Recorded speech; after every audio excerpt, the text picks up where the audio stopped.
from an MEP report that I thought were of particular interest. I also, yeah, I realize, it's caught in the table. I also want to point out before we start terminology. We talk about it as the Massachusetts Estuaries Project. We refer to our estuaries. In fact, both the Massachusetts Estuary Project and the Cape Cod Commission refer to the estuaries as embayments, to the bays and harbors as embayments. You know, it's just a matter of understanding that they're the same.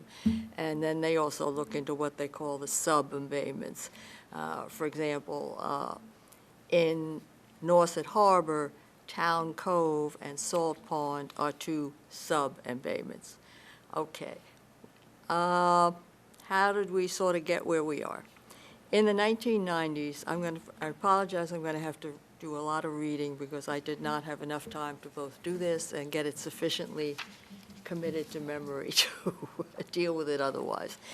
Anyway, in the 1990s, there was a growing awareness that the waters of the estuaries, our bays and harbors, were degrading because of excess nutrients. There was a buildup of invasive weed and algal growth because of the nutrients. This was causing fish kills, closed beaches, destroying productive shellfish areas, and creating aesthetically displeasing waters that obviously were harmful both to the tourist industry and to the coastal property values. The people who looked at this attributed the changes to rapid population growth over several decades that caused nutrients such as phosphorus and nitrogen to leach into the estuaries through ground and surface waters. In 2002, the State Department of Environmental Protection and the University of Massachusetts School of Marine Science and Technology at Dartmouth, which you will often find referred to as SMAS, capital S, capital M, capital A, capital S, capital T, undertook the Massachusetts Estuary Project to produce water quality, nutrient loading, and hydrodynamic information for each of the 89 estuaries in southeastern Massachusetts. The project was designed to define the watershed for each estuary, determine the nutrient sources and the nutrient load, and at what nutrient load could be tolerated without dramatically changing the nature of the estuary and its ability to support sensitive shellfish habitats and lush eelgrass beds.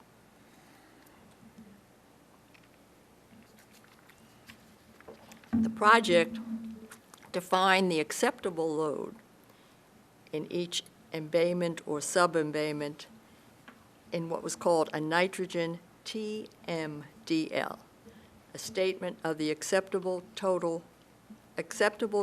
minimum daily load of nitrogen. Looking at the TMDLs, or the acceptable loads in different estuaries, the MEP concluded there was no one acceptable level for all estuaries. The levels varied widely from one to another in the estuaries. Okay. After a multi-year study, I'm not going to get into any, but there's reports that had to do with us. You know, they issued studies shortly after 2003 for many other embayments. But after a multi-year study, the MEP project issued a final report for Rock Harbor in 2008 and a final report for Nauset Harbor in December 2012. Up on the screen are where you'd find the Massachusetts description of the Massachusetts Estuary Project, where you'd find the Rock Harbor MEP report, and where you'd find the Nauset Harbor MEP report. Okay. Though it issued final reports for Rock Harbor and Nauset, it did not issue final TMDLs for the embayments. There were many drafts of these reports and others before they were finalized, and the drafts of the reports for Rock Harbor and Town Cove were the subject of fierce opposition by a group known as the Orleans Water Alliance that argued, among other things, that the analysis did not give sufficient credit to the denitrification from tidal flushing.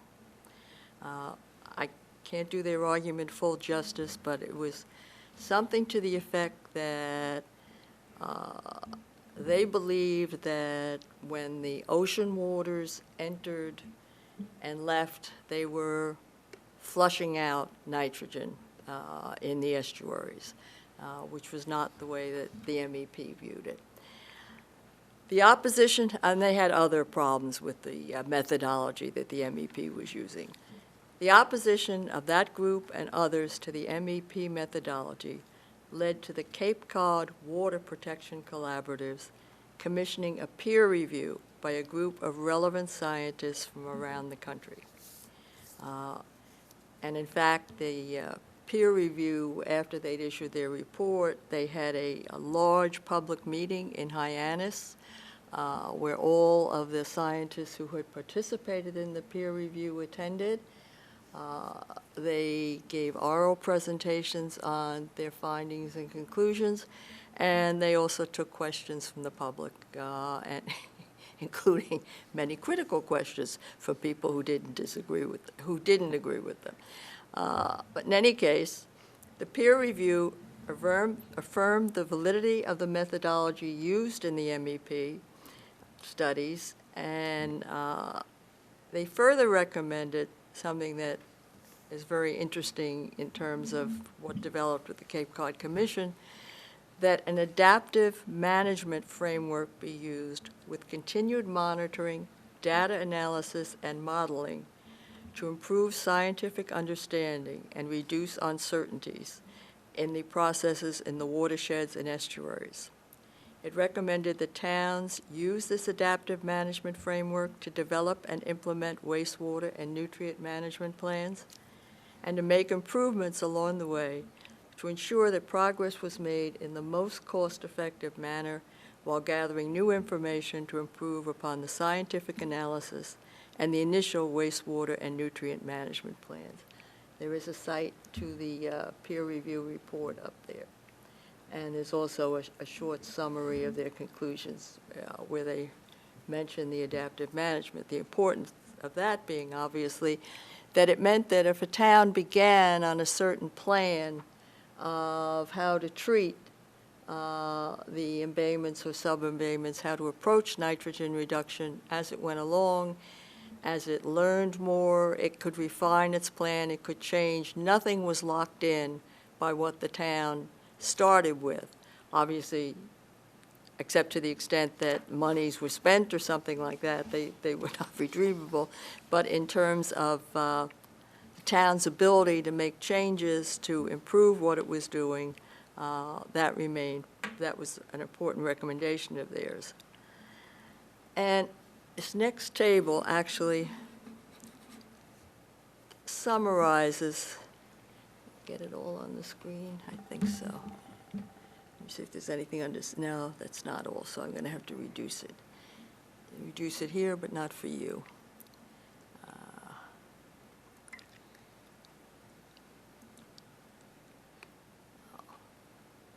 Let's try 150.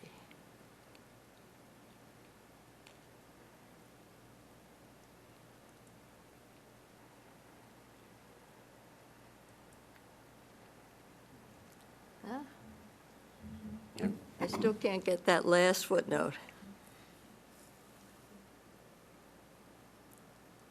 I don't know that it's critical, so I'm not going to reduce it anymore. But basically what this is the MEP findings about nitrogen loads and in Nauset Harbor. And as you see, it breaks it down by what it calls the sub-embayments: Nauset Marsh, Salt Pond, Woods Cove, Mill Pond, Rachel Cove, Town Cove.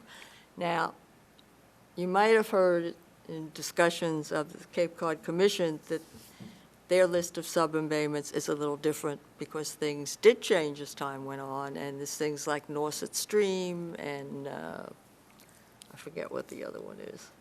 But anyway, so this is not necessarily exactly what the sub-abatements are being looked at now. But the significance of this table, I think, and something that's important to understand, is if you look at these two, land use and septic system load, and wastewater treatment facilities, which doesn't apply to Eastham, obviously. These three are what are called the controllable sources of nitrogen. And these others, atmospheric deposition, including what's being deposed right now outside, and the benthic flux are not controllable. So basically, when they're talking about reducing the nitrogen load, they're talking about reducing these two factors. What comes from present land use, which if you look down at, let me see, it's easier for me to read it here. Fertilizer is non-wastewater loads, fertilizer and runoff and natural surfaces, and atmospheric deposition to lakes on the basis that the lakes may then flow into the estuary. Which in fact we have in the case of Minister flowing into, or the groundwater from Minister flowing down into Salt Pond. So it's basically these two things, so far as we're concerned, present land use and septic load. And if you look at those two and you compare them, what you see immediately is that the load that is controllable is overwhelmingly septic system. So, you know, you get something from fertilizer and you get something from stormwater runoff, and that is all important. But even if you totally eliminated those numbers, you still can't begin to meet the nitrogen reduction requirements. You really, the key is in here in the septic systems. Okay.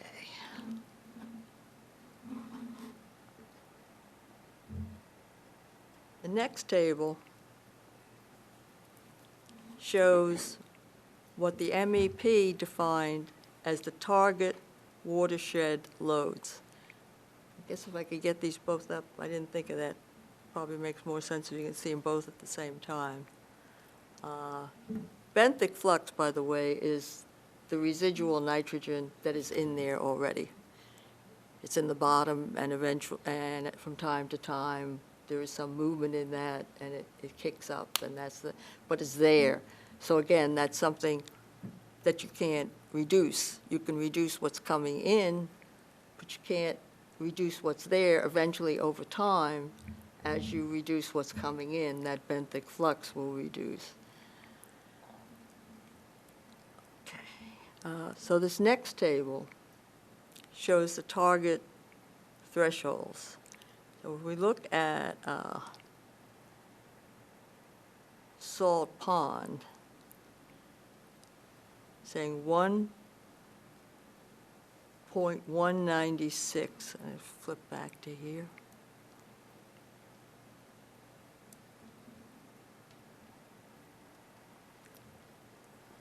They showed a load 1.196 for land use and 3.818 for septic system. But they're saying, and I'm not saying these are necessarily the numbers that we're dealing with now, but it's just really to give you a scale as to what we're looking at.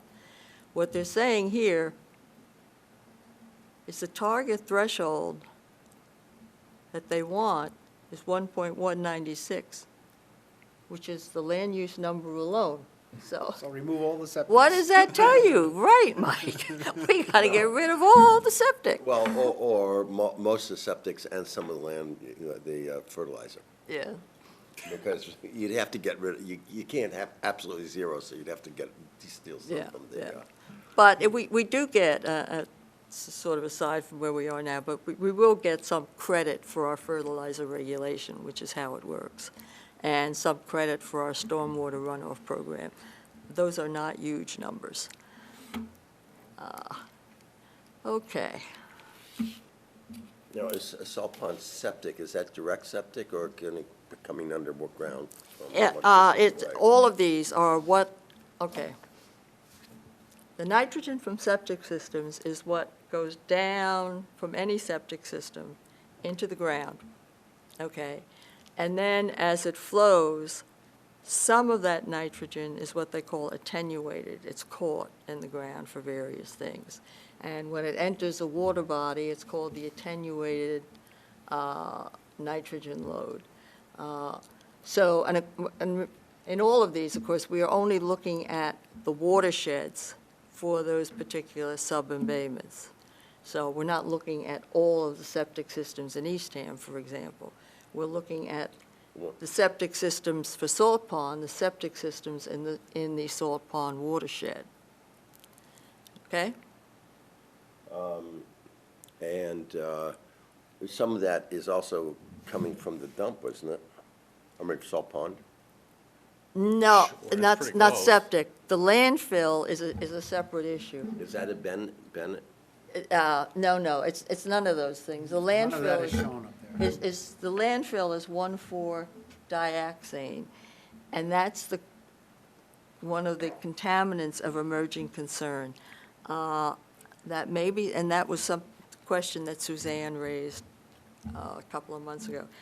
There may come a time, who knows, when that's going to become an issue that we have to look at, and there is some recognition of that. But at this point, all that the Cape Cod Commission is looking at in the estuaries is nitrogen reduction, not anything else. And we're not getting nitrogen out of the landfill, so far as we know. It doesn't last that long, or? I don't know. I'm not a scientist. I only know what I could, find out from reading. It's not, well, there wouldn't be any, the landfill wouldn't have any septic in it or anything like that. I mean, that's not, it was garbage sort of stuff. Yeah, So- Adele, I think when we get to our discussions with the PRB, that particular topic would come back to us. Yeah. Okay. So you can see that we have a pretty significant task ahead of us in terms of what they're asking be done, even with the MEP. Okay. But the MEP was basically designed, initiated with a view that it would provide the information that towns needed to help them devise plans to control the denitrification or to accomplish the denitrification of the estuaries for which they had responsibility. It did not specifically include any mandates with respect to the towns. It did, however, provide a boatload of evidence that the estuary waters were in a serious state of degradation. Because if you look at what it did for Town Cove, it was doing that for all the estuaries up and down the Cape. So, in September of 2011, the Conservation Law Foundation, along with the Buzzards Bay Coalition, filed a lawsuit against the Federal Environmental Protection Agency, seeking relief that would have put pressure on the agency to require action to denitrify the estuaries. The suit claimed that the EPA was violating its duty under Section 208 of the Clean Water Act by failing to annually approve an updated area-wide water quality management plan for Cape Cod. The Clean Water Act required that there be area-wide water quality management plans for just certain discrete areas. The then existing plan for Cape Cod had been established in 1978. So it was very clear that there were no annual updates, and the question was, did EPA have any affirmative duty to require an update? Or was it violating the law in any way by issuing watershed permits and otherwise taking steps under a plan that was last updated and approved in 1978. In their papers in the case, the plaintiffs relied to a great extent on documents about the pollution problems and the TMDLs that have been issued in support of their allegations that nitrogen pollution on Cape Cod had created an ecological disaster. The legal issues that the case raised had never been litigated before, and I think the EPA, or I shouldn't put thoughts in their mind. I guess my sense is it's possible that the EPA thought that the plaintiffs were not going to get any place, and this would not last, and they strenuously argued against the legal claims, and lots of papers were exchanged back and forth, but the court did not appear to be looking favorably on the EPA's position. Didn't issue any rulings, but it also didn't move towards dismissal of the claims. In early 2013, the Cape Cod Commission began working on development of a Section 208 area-wide water quality management plan update. This was in response to, among other things, a $3.35 million grant from the Massachusetts Water Pollution Abatement Trust, which provided the funding to undertake the work. The express goal of the 208 plan update was to facilitate reduction of watershed nitrogen load to achieve the reduction thresholds identified in the TMDL, identified in the MEP reports. Where there was no final TMDL, the Commission relied on you might call the interim TMDLs in the reports. As you can see here, we never got a final TMDL, but they do have target thresholds.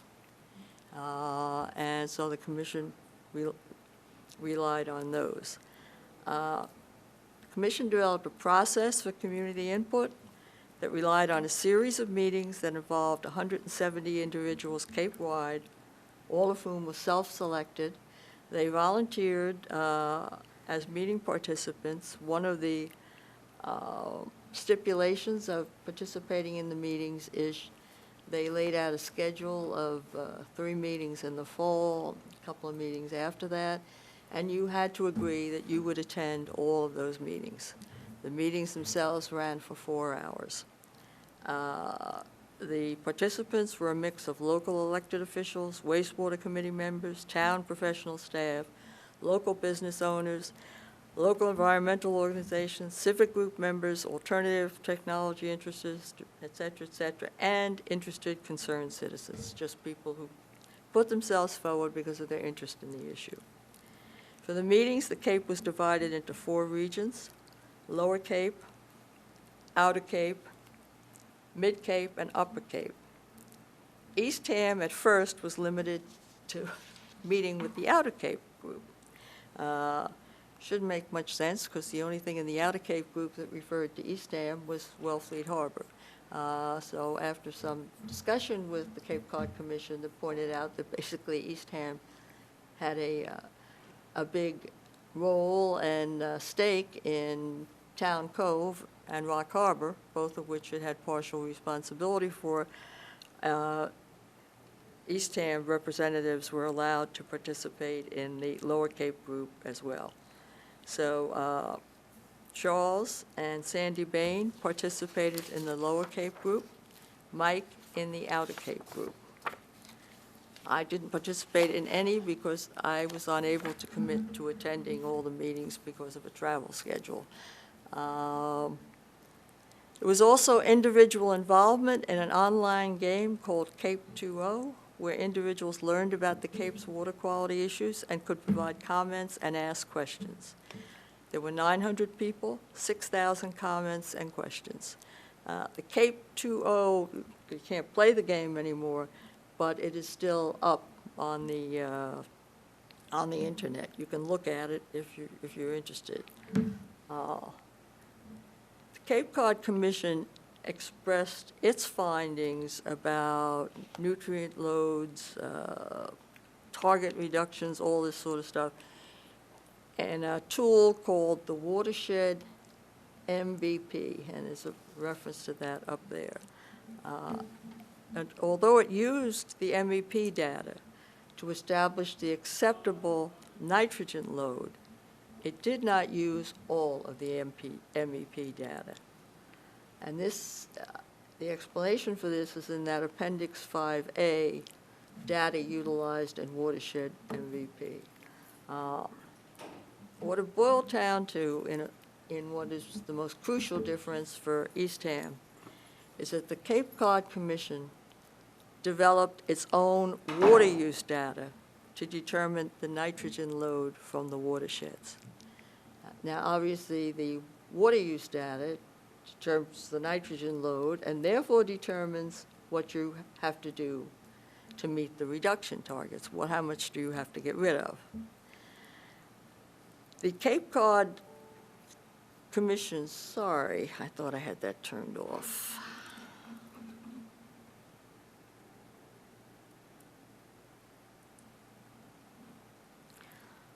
The Cape Cod Commission did not use the MEP numbers for water use and nitrogen load. There's the MEP numbers, the last MEP numbers. This is the Commission is issuing a report that's going to come out basically 2015. The last MEP numbers were from 2010. It decided those numbers were too old to be used currently. There could have been changes in water use patterns, et cetera. There could, obviously, one change in water use comes from growth. In terms of that, as you increase residences, you're increasing water use in that particular area. There were other changes, types of things. And they wanted something that would be consistent across the Cape, so they developed their own water use data. And the water use data was by parcel in the watershed. Where there was a municipal water system, they used the water use data from that municipal water system to decide what the water use was for those parcels. Where there was not, where there was some for some parcels and not for others, then they did things relating it to things in the town, et cetera.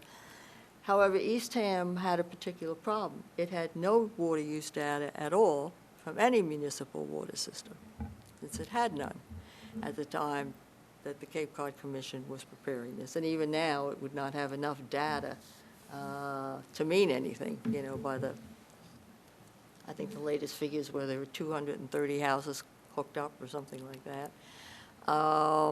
So what they did for Eastham was they used what they called an average Cape-wide water use.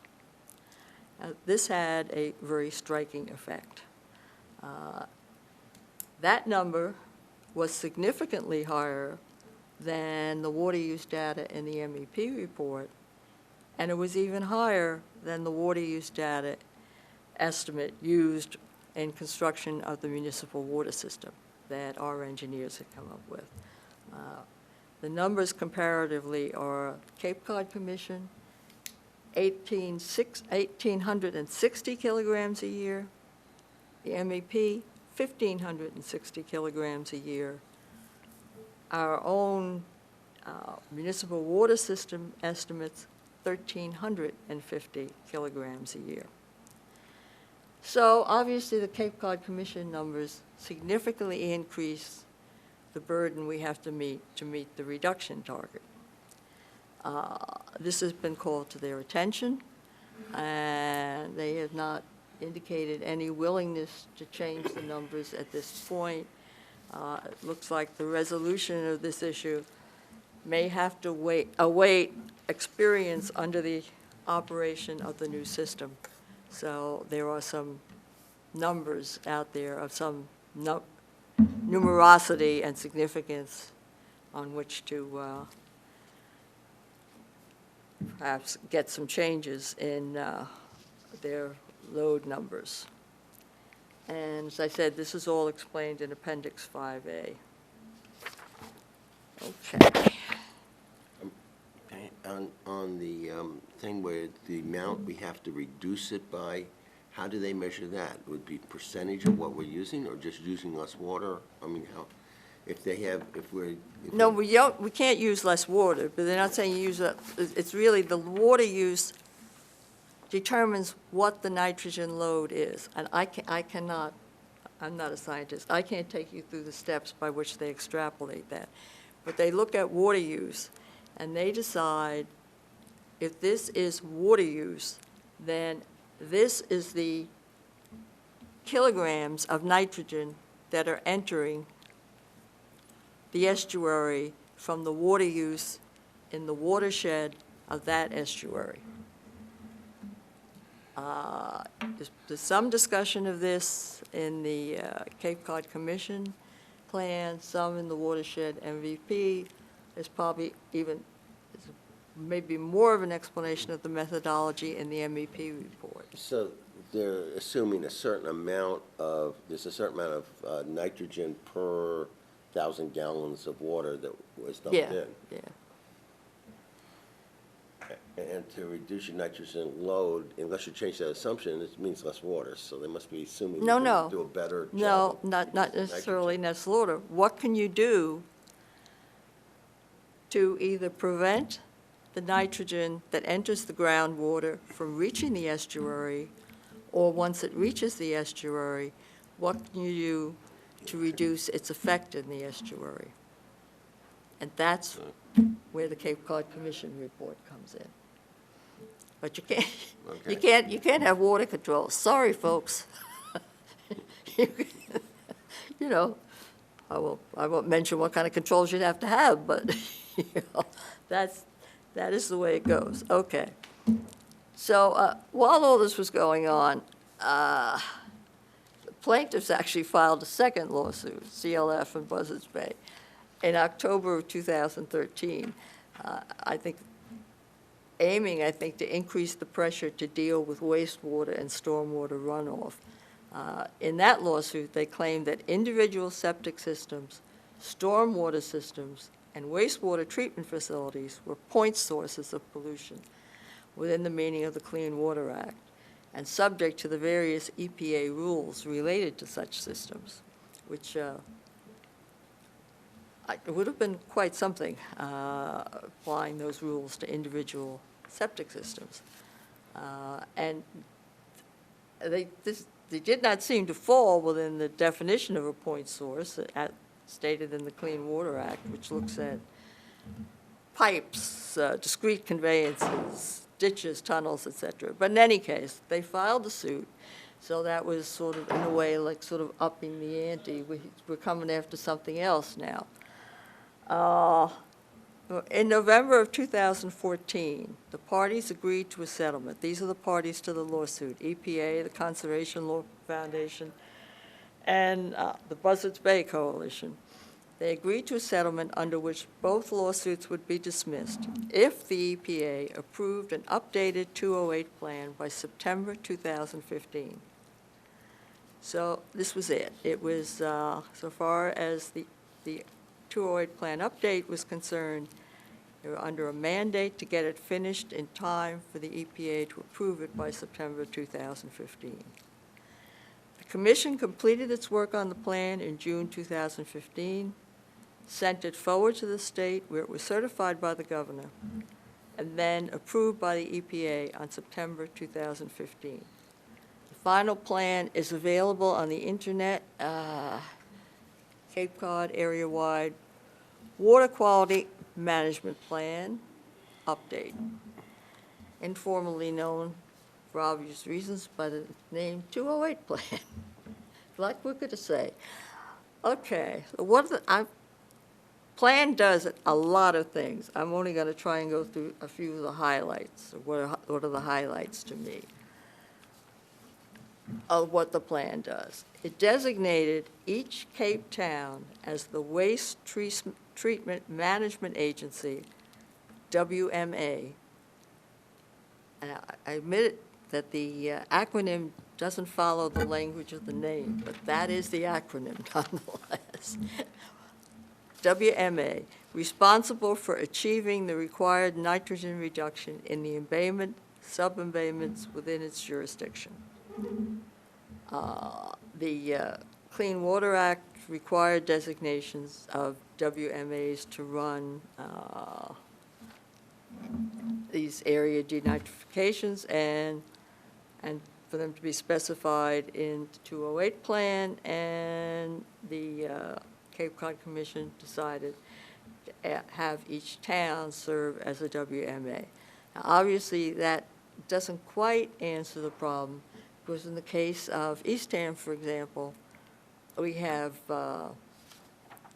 5 embayments, which I have listed someplace. I won't go through all of them now.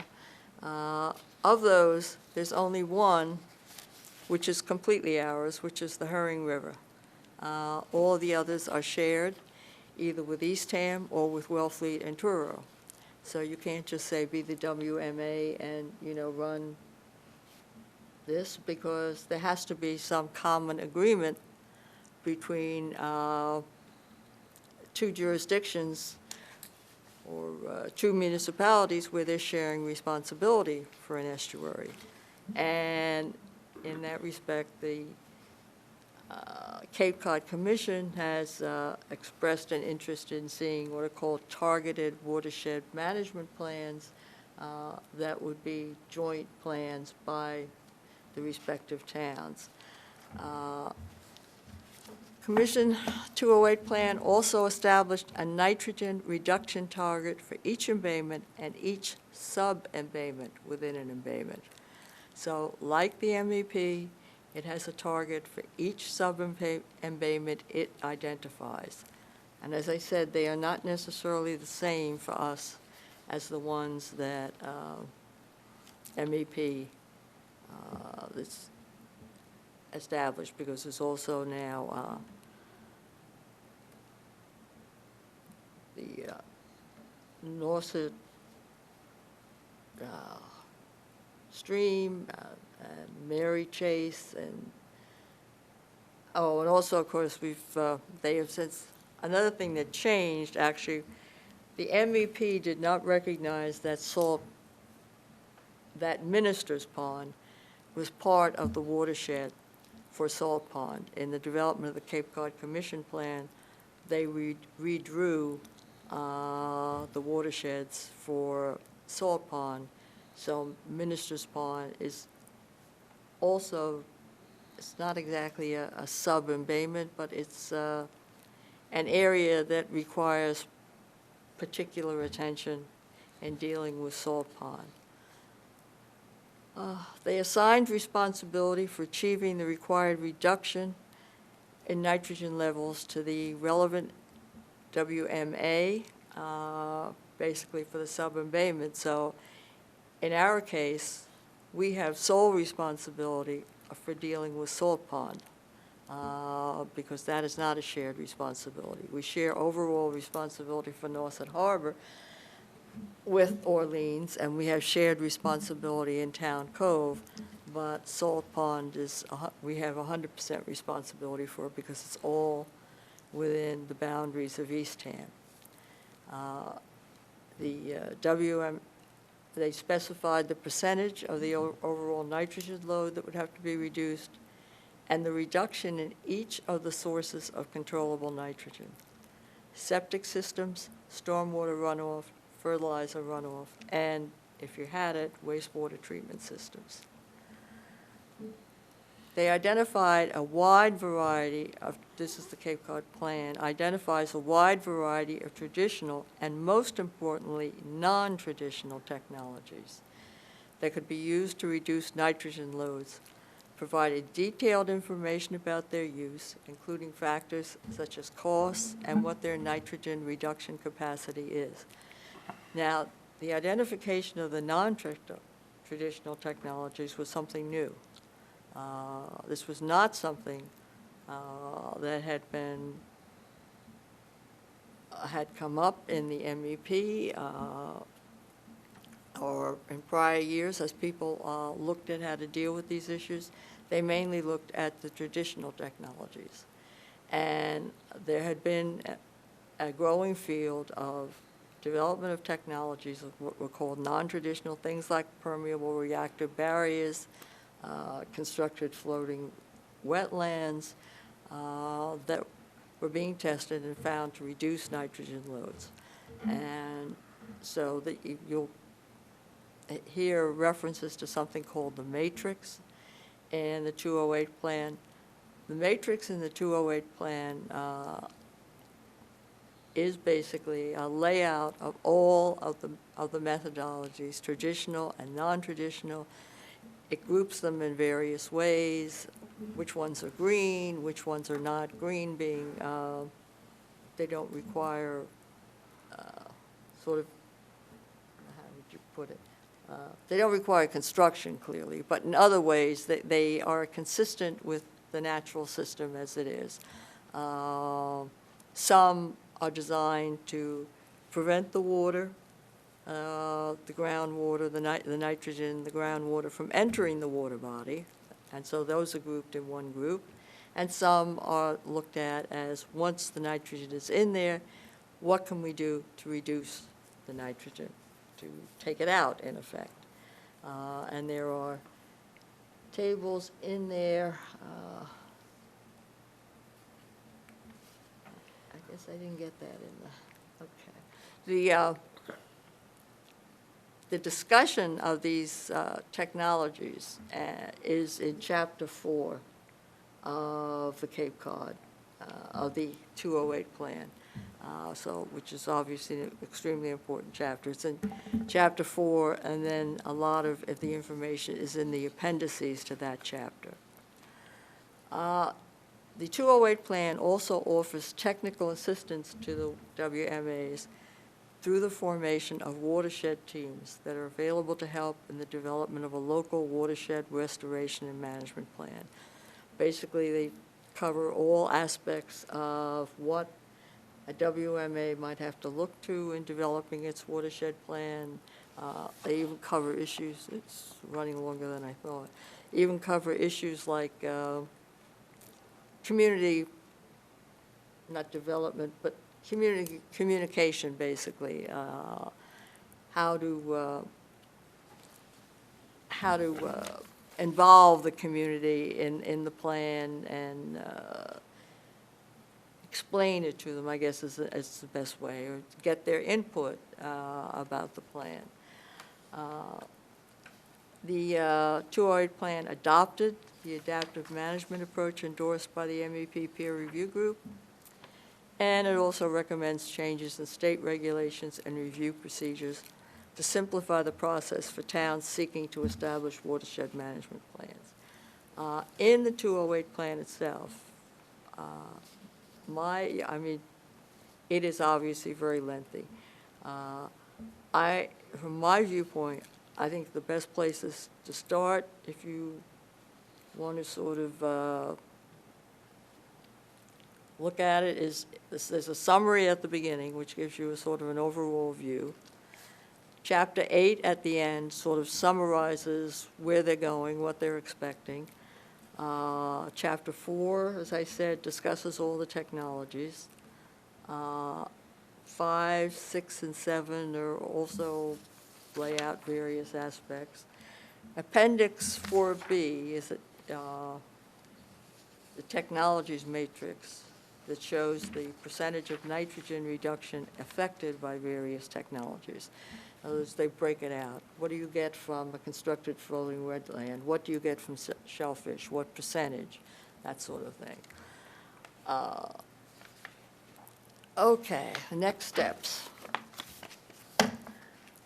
WMAs were required to submit watershed reports for the watersheds for their watersheds by June 2015. Eastham did that. They were accepted by the Cape Cod Commission. They're awaiting approval by DEP, the Department of Environmental Protection. It's expected that that approval should come through in the next few weeks. The reports basically lay out possible scenarios for nitrogen reductions, meaning possible technologies that would be used for nitrogen reduction in particular watersheds that we're responsible for. The watersheds we're responsible for in whole or in part are Town Cove, Rock Harbor, Boat Meadow, Herring River, Wellfleet Harbor. That's it. It's enough. The one, obviously, if you know just from what's going on, the one in which there is most pressure is Town Cove. Rock Harbor, you may have heard some comments about a dispute about whether or not the MEP report deals with it properly. The question is whether Rock Harbor is an embayment of a type similar to Nauset Harbor, which is how it was treated, or is it really just a boat harbor and not suitable for anything else, not suitable for shellfish life, not suitable for eelgrass, that sort of thing. Admittedly, at one point, many, many years ago, I guess, it had those things, but as it became a major boat harbor, it doesn't for various reasons, including gasoline and stuff from the boats, no matter what you say. There was some action started on that, and then it sort of just got suspended. So it's probable that there isn't going to be a lot of movement on Rock Harbor in the near future. WMAs are supposed to submit implementation plans for their watersheds in June of this year. There are no specific timetables for installation or construction of the technologies that are going to be used. It appears towns will have 20 years to meet their reduction targets. However, the commission is hoping to see some significant movement, such as specific planning for implementation or actual construction within 5 years from June of 2016 in watersheds it has identified as priorities. And Nauset Harbor is one of its 10 priority areas. So clearly, Nauset Harbor will get greater focus. Now that doesn't mean anything has to be constructed in Nauset within 5 years, but it does clearly mean that they're looking for some. Is Nauset Harbor that thing that's around to the right as you're going towards the ocean? No. Nauset No, Harbor? no, Nauset Harbor embraces Town Cove and Salt Oh, Pond. the whole thing is Nauset Harbor? Yeah, that whole thing is called Nauset Harbor. I think okay. I've never heard of a particular place called Yeah. Nauset Harbor. Well, you know, and even the commission sometimes calls it Nauset Estuary. But Yes. within Nauset Harbor, there is a sub-embayment called Nauset Estuary. That's like what- over by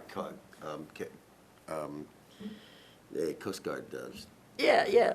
But so, I mean, you can really trip yourself up over this language. It's, I guess, very different jurisdictions have had different ways of referring to these areas. And so now, the embayment report, the MEP embayment report called it Nauset Harbor, and the Cape Cod Commission, I think their stuff calls it Nauset Harbor too. It's just once in a while the term Nauset Estuary crops up as if that was all-inclusive of everything that's in there.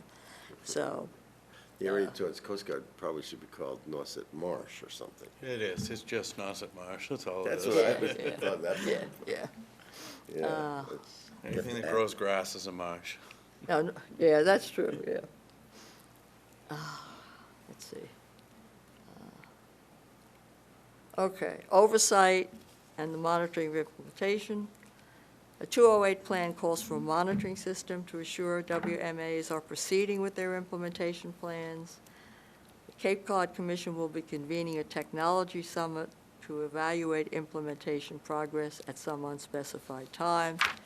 In that regard, I saw a newspaper article last week talking about discussions between the Barnstable County Commission, Cape Cod Commission, and the Assembly of Delegates about the future role of the Cape Cod Water Protection Collaborative, which, I don't know if you followed any of this, I guess he was called the director of the collaborative, resigned early on, I think in January, or possibly even before the beginning of the year.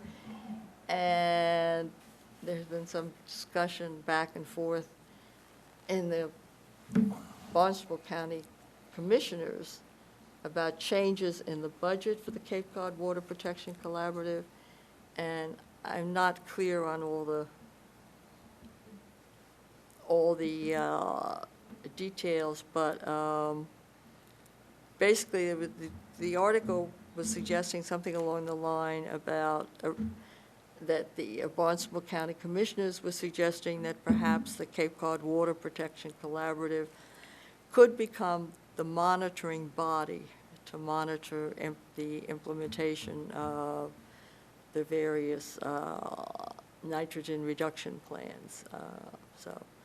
And there were comments, there were quotes of comments by the executive director of the Cape Cod Commission, which seemed to be somewhat receptive to that idea. But as I said, this is all in the newspaper, so whatever. So you never know, story got it all exactly right or what. In the EPA's approval letter of the plan, it made very clear that it plans to assess implementation of the plan at reasonable intervals until September. Well, it said for 6 years, so if you assume it's 6 years from when they approve the plan, that would be September 2021. They just said for 6 years, but they didn't exactly identify the starting point. But that it would be doing assessments, and it might require additional steps if it deemed them needed. The Conservation Law Foundation has stated that it intends to follow developments closely and will bring further actions if it believes that that action is necessary to secure remediation of the waters. There were terms in the settlement that restricted the Conservation Law Foundation from bringing lawsuits on certain claims within 4 years after the settlement. But that would run out, the settlement was November 2014, so that would run out in November 2018. And as I mentioned earlier, there's particular focus on progress in 10 priority watersheds, of which Town Cove, not Town Cove, Nauset Harbor is one. And then, of course, there's everything that the town has been doing, but I think I've run well over my time. So. Adele, that represents an incredible amount of work on your part. That, that's amazing. Well, it's all out there. It's just a case of collecting it, putting it together.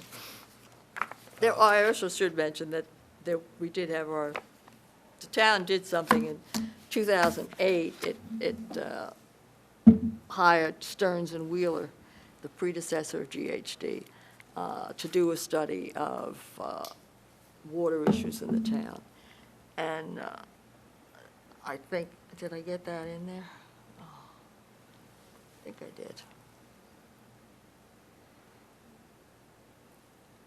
If not, I can add it. It's the site to the Stearns and Wheeler. Oh, I guess it didn't get in here. Stearns and Wheeler final report in June of 2009. Basically, they were looking at everything, drinking water, wastewater, et cetera. Oh, yeah, here it is. Wastewater Management Planning Project Plan Evaluation, also colloquially known as the Stearns and Wheeler Report, because they're the people who wrote it. It's the last one up there. They were looking at all the water issues, including drinking water. They concluded that the most imperative need was for action on drinking water. And so the town turned to that after that report. And to the extent they did look at wastewater and looked at what technologies might be used when the town approached it, they were looking pretty much exclusively at traditional methodologies, because that's what was pretty much what was known, widely known at that time. So to that extent, there has been a major shift in the town's planning from what was outlined in the 2009 report and what's being looked at now with the use of non-traditional technologies.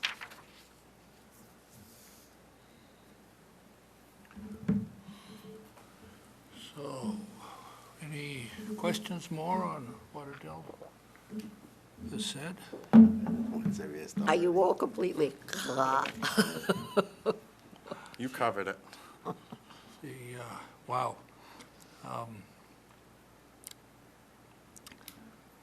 Wow. I tried reading that chapter 8, and I got through 5 pages and said, better print this out. No, you know what you have to do also, don't read it late at night. And don't think you're going to get it all the first time through. Well, I also print out the glossary, Yeah, the terms, yeah. 11 pages of that. Yeah. The whole thing is 254 Yeah, pages, it's a lot. I think. I mean, it's the terms that, you know, for reasons known only, I think they could come up with a simple explanation of attenuated and non-attenuated. I have my own lay approach to it. This is unattenuated is what goes into the ground. Attenuated is what reaches the water body. And there's a difference. The attenuated loads obviously are less than the unattenuated, because there is some filtering and capture in the soil. But, you know, I have problems, you know, people poke at lawyers, but I have problems with scientists in terms of refusing to give simple explanations. You can make anything understandable to a layperson if you really have to. Take the time to do it. Yeah. Lawyers have to do it when they argue cases like these cases or like patent law cases. They don't necessarily go before judges who are specialists in these areas. So they have to find ways to explain the issues in ways that the judges can understand. So, but what were you going to say? Oh, Yeah. no, yeah, it was just, the fact that it's hard to read these documents without the scorecard, so that's why I printed that out. Yeah. Yeah, well, to me, all the two-weight business activity means that all the Cape is in a period where the expectation is that the water quality will improve, and it will improve based on actions that have gone through towns and Board of Selectmen at towns.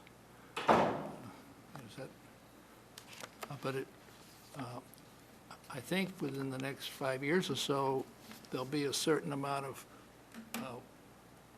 grouping of the towns that didn't take action as folks that weren't being helpful, and then group of towns that did take action and can show you something that they've done. I don't know, is that a Well- prediction that's reasonable? I would hope that we don't have towns that don't take any action at all, because I think that will lead to groups like the Conservation Law Foundation saying, wait a minute, this isn't what the 208 plan promised. I mean, they didn't walk away from this on the basis of, okay, we have a plan. Their whole reason for wanting the plan to begin with is to have a document that could then be enforced to require towns to do something. I mean, they want to see results in the estuaries. And, you know, some towns may be doing less They may still be doing testing or modeling or that sort of thing. I would expect that every town is going to do something, and that the areas that have been identified as the priorities are probably going to have to do more specific somethings. I don't think, and, I mean, the Cape Cod Commission also, frankly, can hardly afford to sit back and let nothing happen. Because, I mean, in the eyes of the relevant agencies, they're the responsible parties. In his letters to, I guess it was the letter to the DEP that accompanied, not accompanied the submission, but it was, I can't remember, it's in the package, was the letter to DEP or the letter to EPA from the Cape Cod Commission, supporting the EPA's approval of the plan. It was, Cape Cod Commission made representations that it would be working to assure that there was implementation and that things were happening. So they're on the hook. Obviously, some towns will accomplish more within the 5-year time frame. Some towns are further ahead. Some of the Upper Cape towns, we know Orleans is in terms of planning, but my general sense, and I'd have to, it's probably just from reading the newspapers, is that there are a number of Upper Cape towns that are much further ahead in what they've been doing. So. Okay, well, we're a little bit after 3, and another item that I think needs some priority is, Adele would go to you on this one as well, our letters to the abutters. Okay. And I think we're waiting to get on the selectmen's agenda. I guess I wasn't involved in the transmittal or anything, so I don't know quite exactly. But you sent them to somebody in the town administrator's office? I did. I sent Lori Gillespie Lee. I believe I sent him your draft response to the 3 abutters, and also your letter to the chairman of the Friends of Minnesota Schoolhouse Pond, Sharon Shipley. And I thought we were going to be able to get on the selectmen's agenda in February, but we have not been able to do it. And you haven't heard anything from her? From Lori? Lori. Haven't heard from Lori, but let's see, tell you, I did send to both the abutters and to Sharon Shipley at their emails, a email stating that we were intended to respond. We were going to coordinate the response letters with the selectmen, and we expected to be able to complete that in March.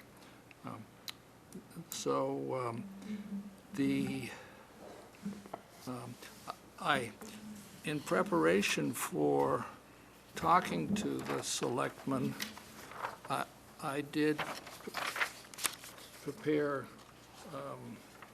this document, which I've distributed with the other papers here for the meeting. To me, it was just sort of a bullet statement explaining to the selectmen what's going on here and kind of tying in any side points. And I think this is the first time the full table has seen this particular document. I guess what I would say is not now, but if you could give me feedback on, correct any logic that I've said here, that, and then I will still go into the mode of waiting to get on the Board of Selectmen's calendar, showing, basically saying we want to respond, this table wants to respond to the abutters with these documents. I mean, I guess I'm sort of wondering, do we really need the Board of Selectmen to approve our sending out a letter? I don't know. I have not had a person, a long-term town staffer, ask me to do that kind of thing. I'm just kind of a bit of a newer person in town, and I'm careful that I don't want to get ahead of other people that are actually have the more responsibility or something in the matter. Well, except basically, what the abutters asked us was, what are we doing? Or didn't it, what did they say? What is the town doing? I don't know. Yeah. Yes, Yeah. what's being Yeah. done. Yeah, okay. And I don't have a copy of the response letter that you wrote, but it seemed to be, it was appropriate for what we have. And so, I don't know if some other folks know, the big action would be to have a professional limnologist do a plant survey of Minister Schoolhouse Pond. Yeah, well, that's what Jane is contracting with Solitude for. Right. She said, I guess it's happened, she said at our last meeting that she had their contract and she now had the comments from Liz Moran. Right. And she was returning the contract. I think she meant by returning, she was going back to them with, I guess, whatever modifications she felt were warranted in view of Liz Moran's comments, but she expected that they would be on track to do the job in the spring. It's kind of funny, we wait much longer. The letter will go out after they start the work. We'll have to revise the letter. I wonder if it would be worthwhile to make a call to Lori to find out what's going on.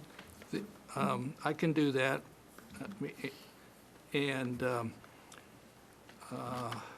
And if Laurie says it's not necessary at this point to go to the Board of Selectmen, we could then just go to Jane and say, can you put the town letterhead on these 4 documents?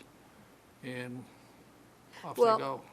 Actually, if Lori says it's still sort of hanging, maybe the person to talk to would be Jackie and ask her view as to whether it's necessary, because as of next Monday, Jackie is the town administrator.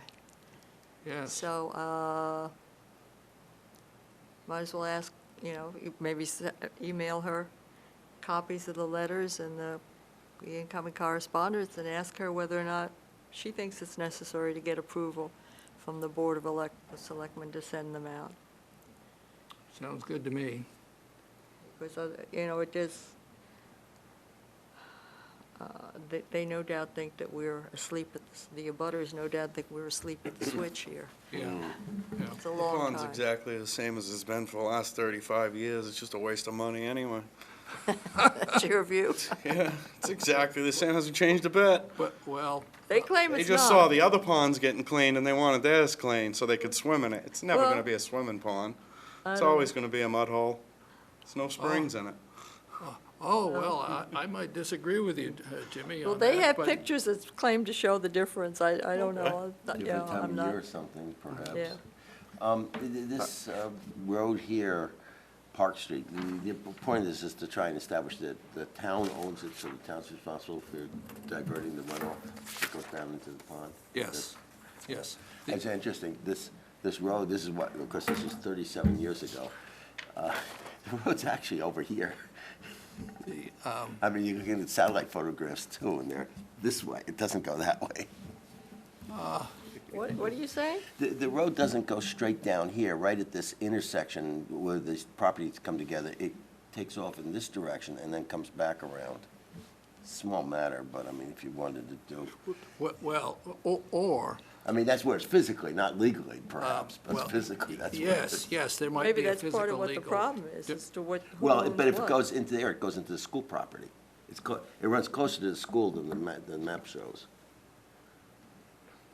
You know, What- so it still would be town somehow or other. Yeah, now, I think that No, it's particular. actually crazy, this map. 1980, It's like, no, but it's like it's a mirror image, no. because it's showing Park Street that- on the left-hand side of Minister's Pond. Park Street is is next Is to that the one that school- goes down the hill? Schoolhouse Pond. Yep, that's the one that goes It down is there. what we're calling It comes it. in here That somewhere. runs into Well, yeah, but I mean, it Schoolhouse. comes in like this and Right. that's all, just, Yeah. it still ends up down there, but it doesn't follow this path anymore, probably. But it's not on that side of, Well, basically, Right. there's something on the other side of the school, is that what you're talking about? that is Park Street, what's on the other side of the school. Other side of the school, on the No, north no, side. no, that's, on the north side, that's Chipman. Yeah. We're not talking about that here. Well, my sensing is that. This also goes into the back of the school, there's a parking lot back there. Yes, yes. But Parks, what we got here. Park Street can't be where, because, I mean, if Minister's Pond is here, then Schoolhouse Pond has to be here. Well, Schoolhouse. no. Schoolhouse Pond is I, south of Minister's Pond. Minister's Pond is the one that's furthest north of the two You're ponds. right. So It's the that's why wrong- I'm saying it No, looks no. like this is I a think- mirror I image, think like in- somebody I think in nine- flipped this. no, I think in 1980, they were calling the whole thing Minister's Pond. They weren't using the name Schoolhouse Pond at all. See the date at the top? It's 37 years ago, and they've changed the name. They changed the name since then. I don't think it was Yeah, called Schoolhouse in 1980. Oh, is that it? Well, What if Okay. you change the name? They Yeah. changed the name since Okay, well, then, 1980. that would make sense, but otherwise it makes sense. But even then, I don't see how it I mean, you runs could down that way. connect into together on the pond. surface. Still Well, one pond. It's just a very shallow spot in the middle. let me give you a view It's here. like a little Okay, island. I mean, I think the water I runs think- behind the island a little Yep. too, doesn't it? Yep. Maybe. So it's just, I just walked around the whole, that side. I couldn't get around this side because it's property owners, but there's a path going all around the north side of the yeah. thing, Aha, okay. No, my sensing on this is that including this. there was a person who owned this larger block of land, and he subdivided it, and this is the surveyor's document that would then go along with the registration of the four new deeds. And he did not put in detail about the elementary school, because basically that was off the map for him. He was just Right. responsible for giving detail about the new boundary lines that were being drawn. Yeah, so effectively, Plot 3 is got included on some of its, what looks like it's lot, stuff that's not actually belongs to it, but it's probably belonged to, was Well- actually part of the right-of-way. This is probably legally correct, just not Yeah, physically and correct. actually, I'm not really sure, it could be that Plot 3 actually has a driveway off of Park Street. That's I how. think you're right. That's how they get in there. Yes. And so that's being there. Well, but let's, okay, so I think, let's flip back to. What's the, whatever, a road or a driveway, when you're going over there and you want to, from Schoolhouse, you want to go down to the ponds, there is something, you're looking down at the pond, there's something on the left-hand side of the school that runs down to the pond. When you're looking down at the pond on the left side of school, right, Yeah. but to your right Right side of side. the road. Right side of your road going down. There's a That's parking lot not back there. confused thing with right side of the road or not. You're looking down at the pond. Right. You want to get down to the pond. The access you use is a paved driveway or road on the left-hand side of the school. What is that called? The school's driveway. But it goes all the way down to the pond. Yeah, I know, well, it splits off again. I mean, at first it's going over this way, and then it's a dirt road going down into the pond. very little. It's paved almost down to the bottom unless it's changed. Oh, it is? Yeah. Because we used to go, that's how we used to go when we, But yeah. when we first were up here and taking our dog to a pond. I don't Yeah. know what the rules are now, but then dogs could go in that pond during the summer. And that's how we accessed the pond.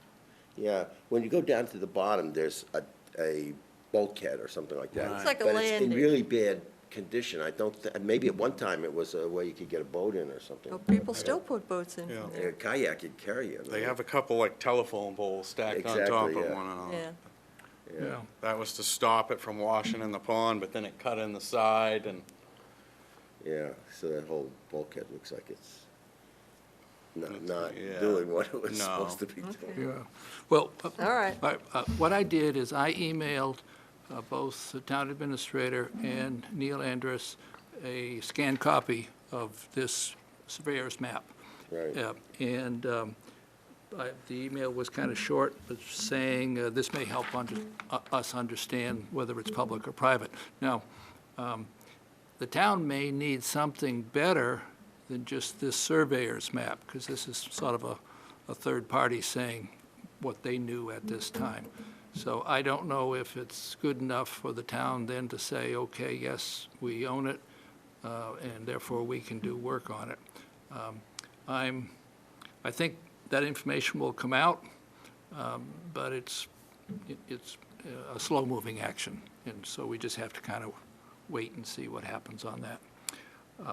Okay, let's, Well, the problem with this, and that's why I sent the email I did that we agreed upon in December, I guess. Was it December? I don't remember, the months are running together now. To Sheila about trying to move forward on this, is that if the town doesn't own it, it could require town meeting action to acquire it. And obviously, it's not going to get done this year. So, it just puts it off another year unless they decide they don't need that and everything is resolved. I don't know how it gets resolved. But, again, it's probably maybe not worth pursuing at this point, but maybe after we get through town meeting, it might be a good idea to sort of, or see what things are looking like in April when the warrant is done and all of that, whether it's possible to get some attention to this. Is it possible that there is nothing more definitive than this map? I mean, if that's the case, does that make this legally correct? Oh, I don't know the answer to that. You'd have to see be a why they're having land a use problem lawyer now to looking know at this the answer map. to that. Yeah, but we don't know where the map is. Yeah, right. well, it's At one, one time, it was accepted. yeah, it would be real nice if we could speak with the surveyor and say, what's your reference on the town, on Park Street being public? No, it wouldn't be real nice, because what will determine whether or not this has any legal effect and what it means is what a land use lawyer says looking at it. Doesn't matter what the surveyor thought in 1980. It's a document, and Oh. what weight do you give that document now? And I don't have the foggiest idea. Maybe the lawyer would want to ask the surveyor, if the Well, surveyor's still around. Still around, yeah, no, I agree with you, Odell, but. We don't have, it's nothing for us to, So, all right. we don't know enough about it to ask the right questions. All right. Okay, we've taken care of the abutters, we have taken care of the survey map. Let's see, what's our next? Well, at some point, on the back of the agenda, Yeah, is the email I sent out in, and I'm not asking for answers Yeah, right here and now. you're right. The email I sent out in January about taking part in this project, this educational project, and I suggested various technologies that one could look at and work something up on. And as I said, and you probably saw it, Suzanne indicated an interest in working on shellfish and aquaculture. So that still leaves permeable reactive barriers and IA systems. I guess I'd leave the traditional wastewater collection and treatment for last. So if anybody has any interest in looking at one of those technologies and putting something together to prepare some sort of report, it would be, you know, how does the thing work? What does it do? How efficient is it at removing nitrogen? What does it cost? Yeah, And what, you know, results, you can look both in the Cape Cod Commission, but something like permeable reactive barriers, I'm certain there's stuff on the internet about its use in Right. other areas. And, what's an IA system? They're called innovative alternative systems, and they're different ways of dealing with basically toilets. Instead of the septic, Oh. instead of it going into the ground, it goes into something else. And I don't remember at this point whether Oh. composting toilets are part of IA systems or they're separate. The thing with IA systems, I mean, they need to be looked at, but they're, obviously, they're individual. Yeah, They that's deal gonna be with tricky. a particular house. They are expensive to install, and they are expensive to operate. They require yearly So maintenance. they weren't really, So those are, Yep. you know, those are things to look at. I think they are fairly effective. So those are balancing they- all these different they things. use them a lot in trails and stuff. You know, composting toilets, and where you don't have plumbing, you don't have water Yeah, anyhow. Yeah. I'm not certain that an IA system includes composting toilets. I think it's a separate, I find it hard to keep all this stuff separate. You have the things listed organized. here. My first choice would have been shellfish, but Suzanne beat me to Yeah, it. so we should do the shellfish. I sent it for the permeable reactive barriers, just on flipping a coin. Are you good for that? You like to do permeable reactive barriers? I've got to take something. All right, so do permeable reactor barriers. Okay. Excellent, thank you very much. I can point you to some discussions that I've heard down in Orleans. So, you know, I'm aware there is some information on that. Do you want to do it instead of me? No. Okay, because it sounds like you're already getting started. I was thinking. Because you start on almost everything. Yeah. Well, let me see.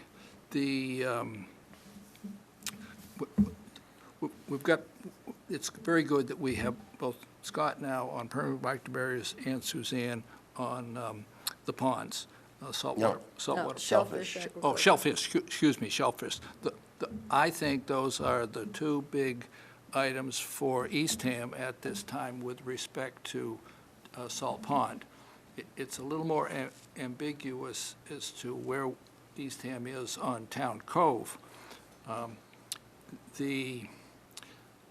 would be willing to step up to the subject of this new technology that George Heufelter has come up with respect to the septic systems.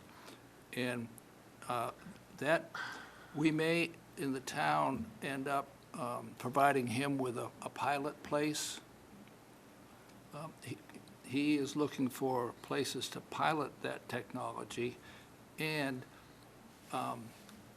we have some places down here along Town Cove that are a bit, say, difficult at the moment, or so that may fit in there. It may be something that helps us. Difficult to connect to a treatment plant. Yes, yeah. Because you'd have to pump them uphill, I guess. Well, yeah, I don't want to get too far ahead of what's coming in Tech Memo 3 and 4, and I'd kind of like to just have Jane roll that particular thing out, but that's kind of what I'm referring to.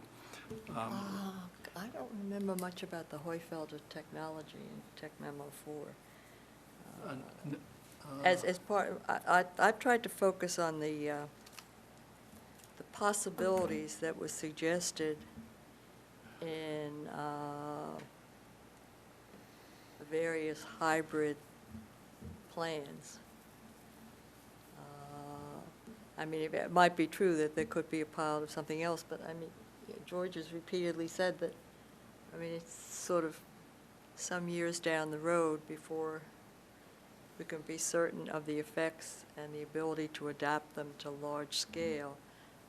So what I looked at was what was sort of looked at as things that are more immediately on the horizon. So, anyway, By the way, I won't be at next month's meeting, so I won't be Okay. able to talk for 2 months anyhow, okay, because I'll be out of the country again. okay. Okay.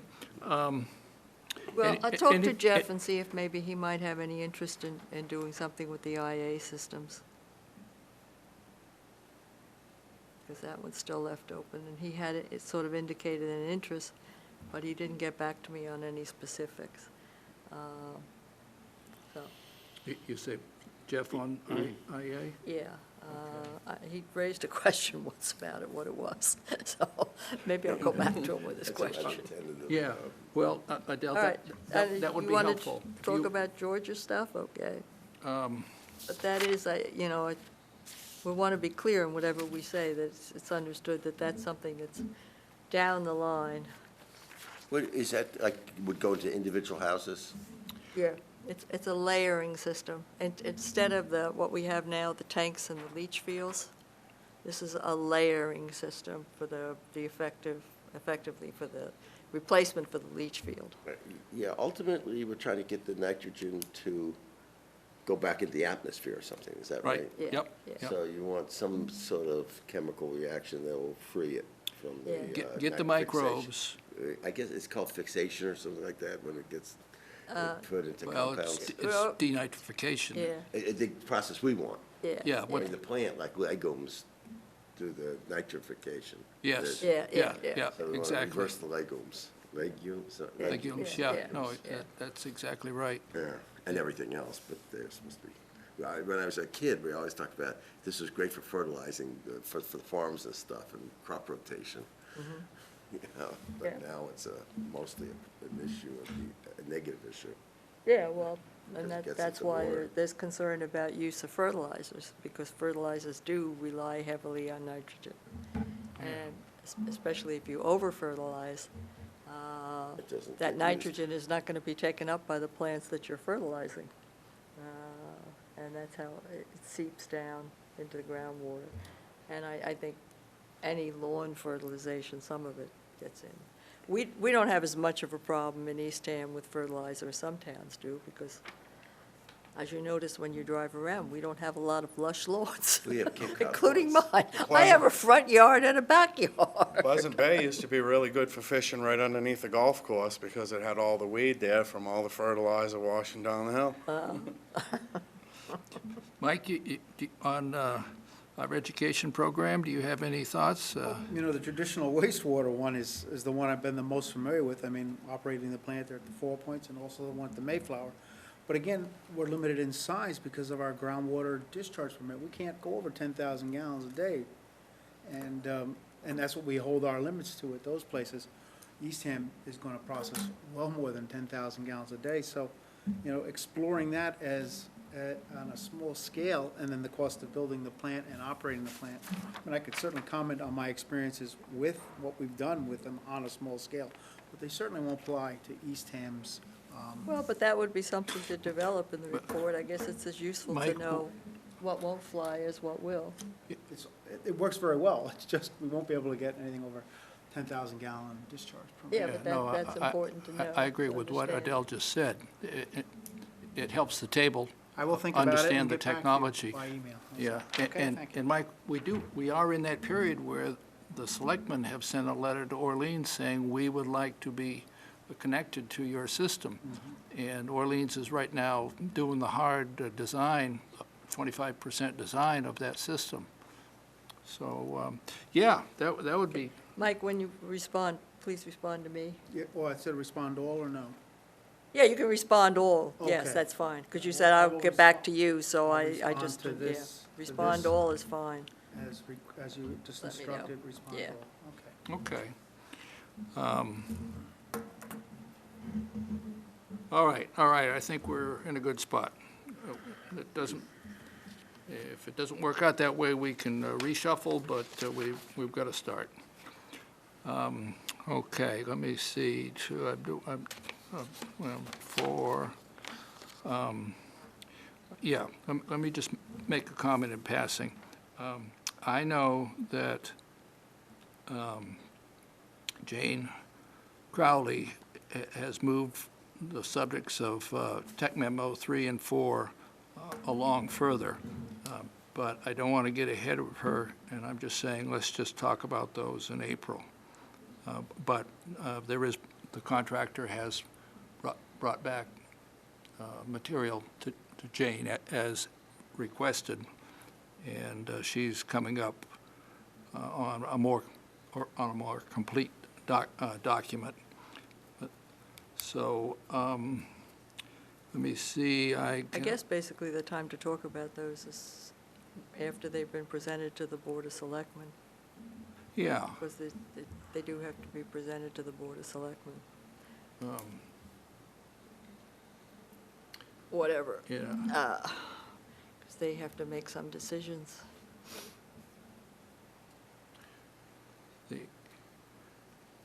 all right.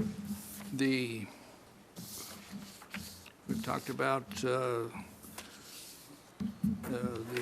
map, that's fine. Okay, so 4, 5, 6, 7. I continue to go to the monthly water quality advisory panels that Orleans has. For the most part, the meetings review the actions that are going on at subcommittee. In other words, they talk about a management plan for a freshwater pond. They talk about PRBs, and they talk about aquaculture. That's where the real busy work is going on right now. I can tell you at one of the last meetings, their contractor said that they had put in that emulsified salad oil, vegetable oil, in the ground, and they had picked up in a monitoring well a decrease in the nitrate. In other words, it's working like they thought it would, but that's very preliminary information. Now, on the aquaculture subject, I got good nose in that area. They've actually come up with figures that say how much it costs for using the shellfish technology as opposed to the wastewater plant technology. They've advanced on the downtown design for sewage enough to see real numbers. And they're saying basically the shellfish can take a pound of nitrate out of the water for about $30. And if you're building a building, the range comes up between $710 and $1,080, which, and that's the first time they've been able to actually state actual numbers coming from the work that they're doing. And That's a pound, is one shot or continuously? Or well, in theory, if you had a pond that's got too much nitrate in it, so you want to take the nitrate out, the shellfish, for what it's cost them to go through kind of a pilot, it's coming up at $30 a pound of nitrate. Well, I mean. I mean, each time you take out a pound of nitrate, you buy $30 worth of clams, right? Well, yeah. Or is it, they're not continuous? I mean, you have to, 'Cause I think, oh, go ahead. Well, okay, they put in 200,000 oysters into Lonnie's Pond. Yes. And they basically figured out how much labor and how much material it took them to run that, the oysters in there last summer. And and they also were monitoring, so they watched the nitrate level go down. And so they just compared to how much it cost them to put the floating bags and the oysters and go out there in the boats and tend them all summer, compared to the nitrate that went off into the atmosphere as nitrogen gas. And they were essentially saying they got, it cost them $30 a pound to get the nitrate out of the water for where they did it. But if you look at the same figures and what the productivity would be for the wastewater plant that they are planning on paper to build, that's where that $710 to $1,080 comes in. But would that be the operating cost or the front-up cost? All right, good point. In the design,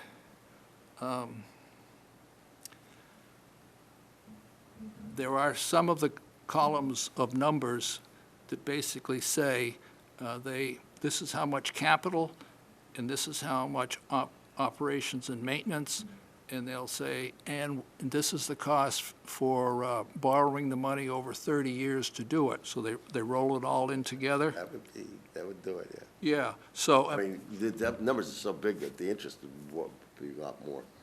well, and, you know, we're talking, yeah, we're talking bigger feature.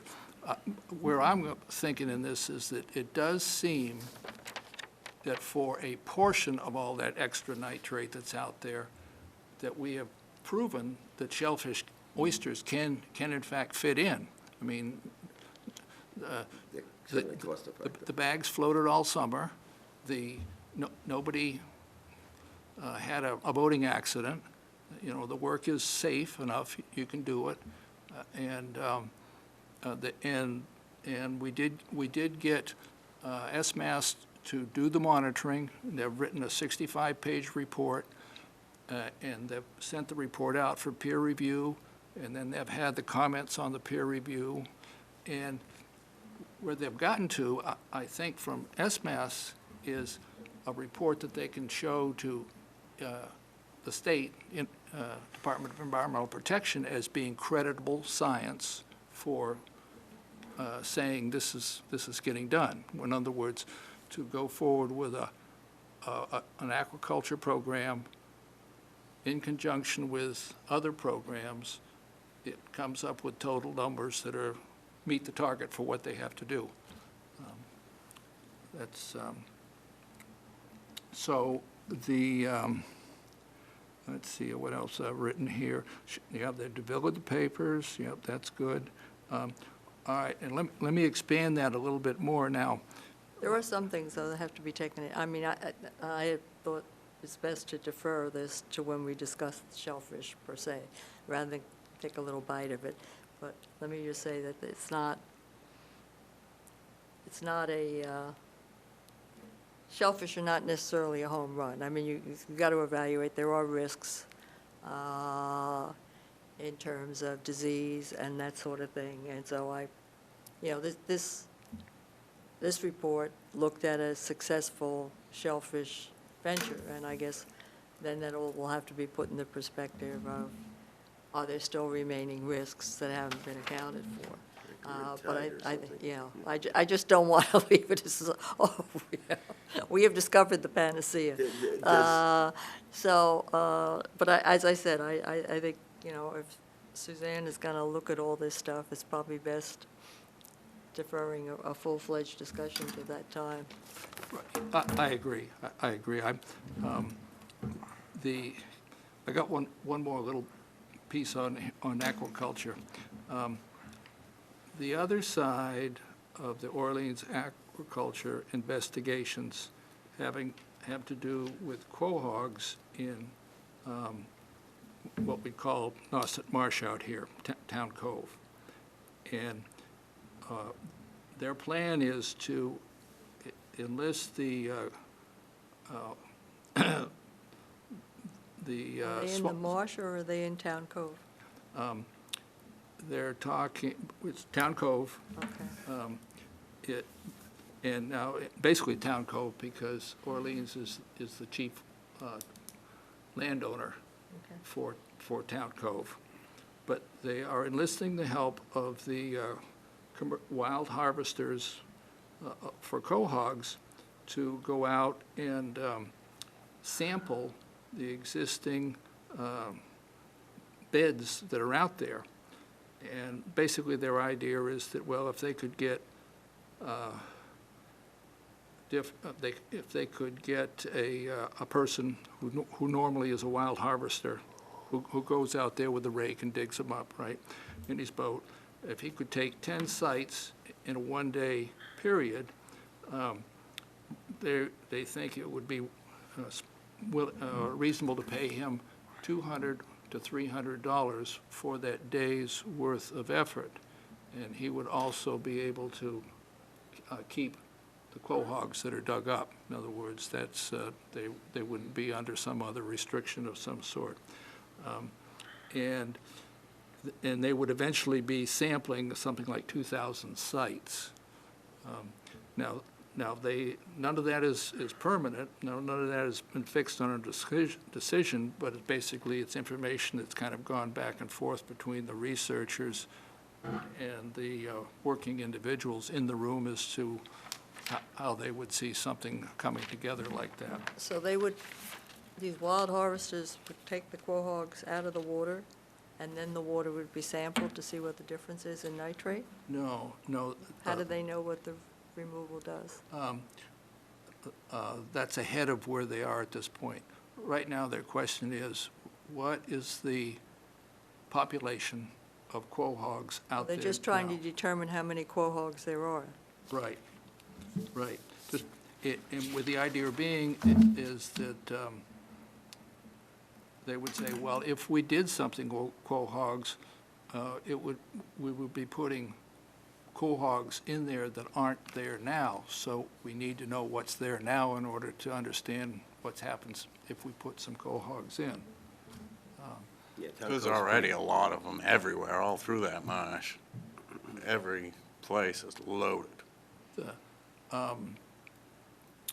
They know what effect, have they determined what effect the quahogs have on nitrogen? They,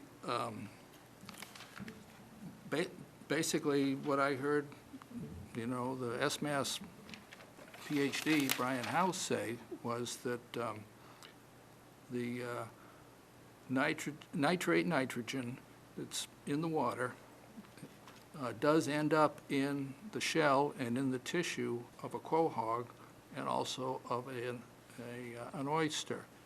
And they've done careful checks. They did send oysters from Lonnie's Pond off to a laboratory that in fact gave... No, but that's not what I'm asking, basically. They made a determination, Lonnie's Pond, with the study they did, as to how much nitrogen they think the oysters are removing. So what I'm asking is, do they have any sort of parallel determination as to how much nitrogen quahogs remove? Yeah. Yeah, Town Uh, Cove seems like an awful big place to try and do that. You wanna, can they do this with quahogs in a small pond, or maybe they, it's not one type of. That's an interesting question. Wait, can I get my question answered? Yeah. Well, my question was, do they have anything Oh, that yeah. suggests how much nitrogen quahogs remove? I was assuming they didn't. Well, Might be that- wrong. that question came up at the previous meeting, and basically they said that they did not want to go in that direction with quahogs in this season of growth. Basically, their thought was that they can get a good enough information for the time being by looking at what the commercial fishermen are bringing in terms of how big the shell is, how Okay, much I'm not tracking, nitrogen because if is they in it. look at what the commercial fishermen bring in, they know how many quahogs or how many pounds they brought in. But what does that tell them about what the effect was on nitrate? That's, to me, that's the missing link. Maybe at this point, they're not looking at that, I don't know. Well, no, you're right. If, basically, they tell by the size of the shell how old it is, and they can, in a laboratory, do a very precise measurement of how much nitrate is both in the shell and in the tissue. And they, basically, they say that nitrate had to come out of the water Okay. since. I get that if you're doing quahog by quahog, but they're obviously not gonna look at every quahog to determine the size of its shell and the size of the quahog. I'm just trying to figure out what, Representative data. I mean, they use the catch coming Okay. in from the commercial fishermen as representative of what would otherwise also be going on in Town Cove. Maybe that's, maybe I'll go back and Yeah, read but- the water quality. But in Town Cove, they have a certain number of quahogs. I think probably, or possibly, the number of quahogs living there is what can thrive on that environment, you know, fit in this ecological Yeah, niche. yeah. they don't know. But they don't, basically, they're saying the first thing we gotta know is what the existing population is. And that's what they're engaging the commercial guys to help them come up with. About 10 years ago or so, we bought a bunch of, the town of Eastham bought a bunch of quahogs and put them out in Nauset Marsh from a Boston Harbor cleanup. We got them really cheap. They used them to clean They Boston were Harbor. all contaminated. So they use them to clean it, and they put a bunch out there. Yeah, no, what they're doing, if they have the question, how much nitrate are those quahogs helping us with in Town Cove right now?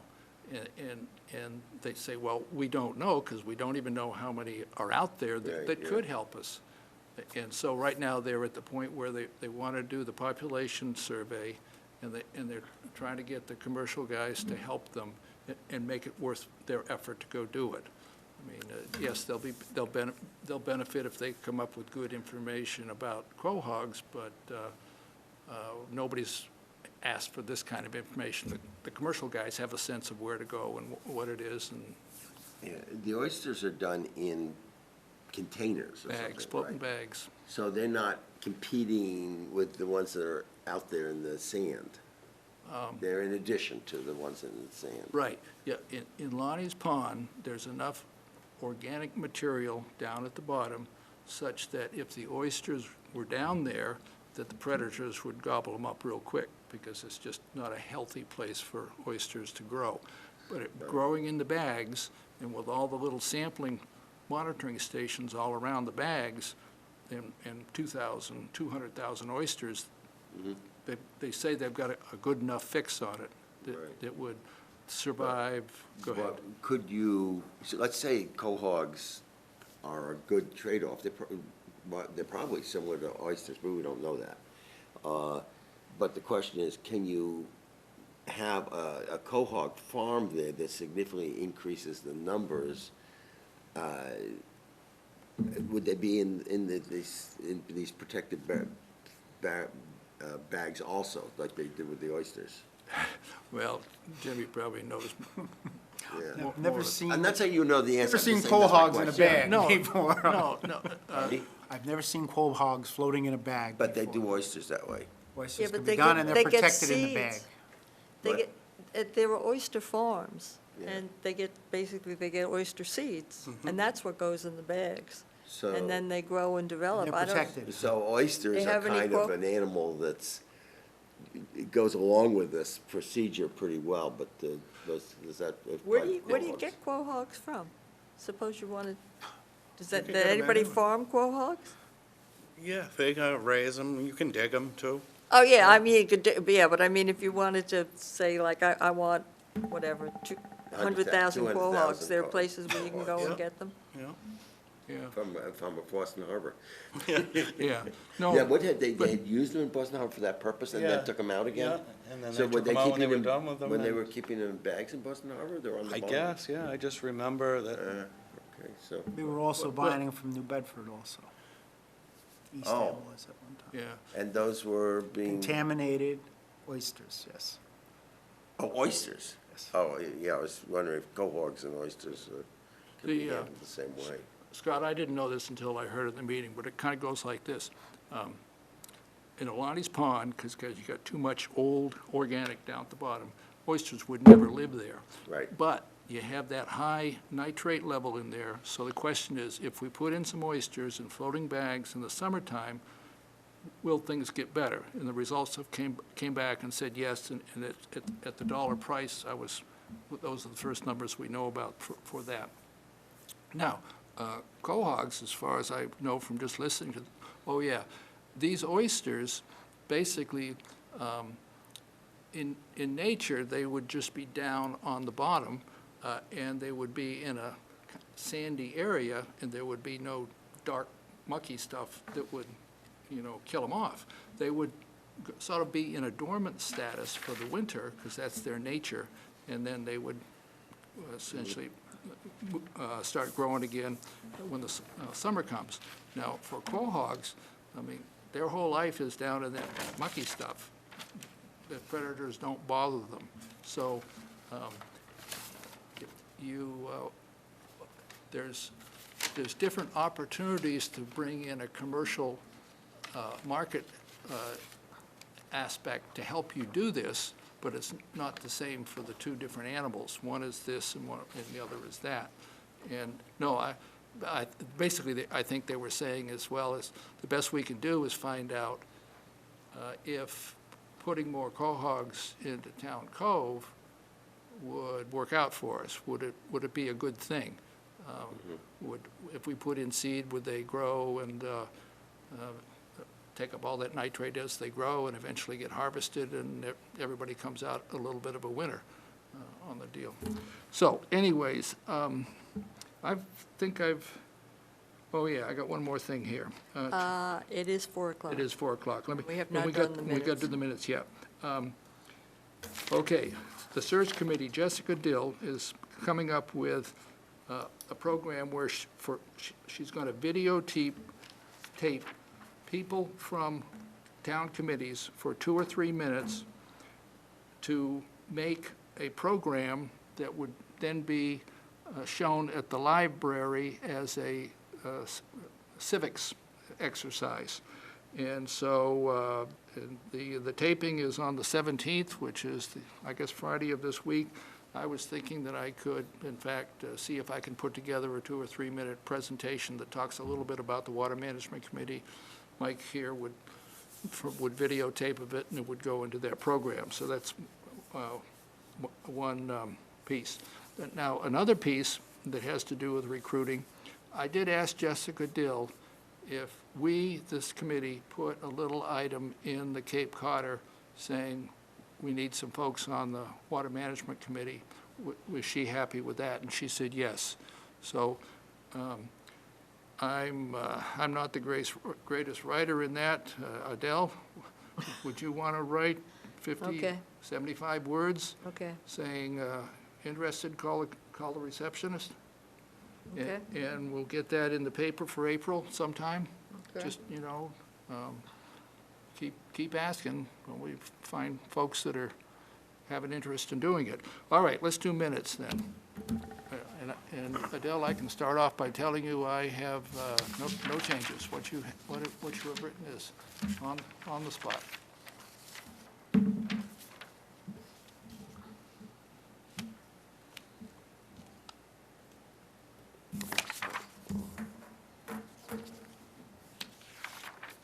Oh, they're not there. I said, you didn't see them, Scott? I did, but I Oh, you don't, I can put them up. I printed them out. And then Oh, they're, they're in your garage.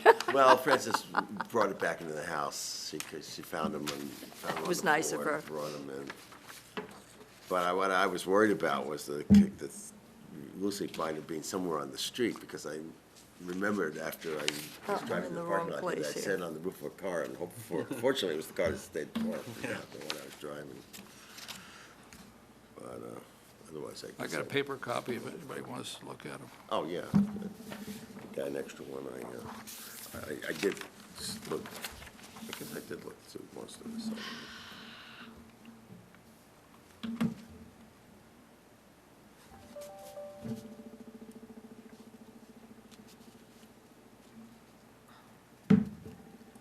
Yes, okay.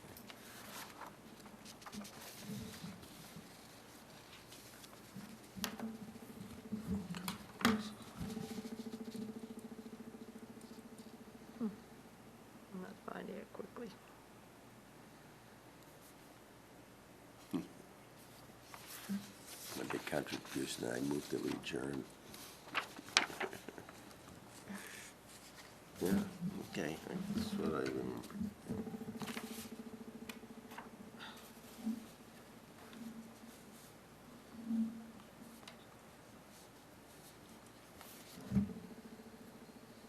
It was 2 months ago, but I kind of. So I move we accept the minutes as presented. Okay? Second? All those in favor? Aye. Aye. Aye. Good. Adele. I see 5 ayes, no need to count the noes, so approved, 5-0. All right, do we have a motion to adjourn? I move we adjourn. I'll second it. All those raise your hand, say aye. Aye. Aye. Oh, Adjourned. here, you want these notes back? I have a copy at home. Okay, sure, Just, do that. oh, I think it, well.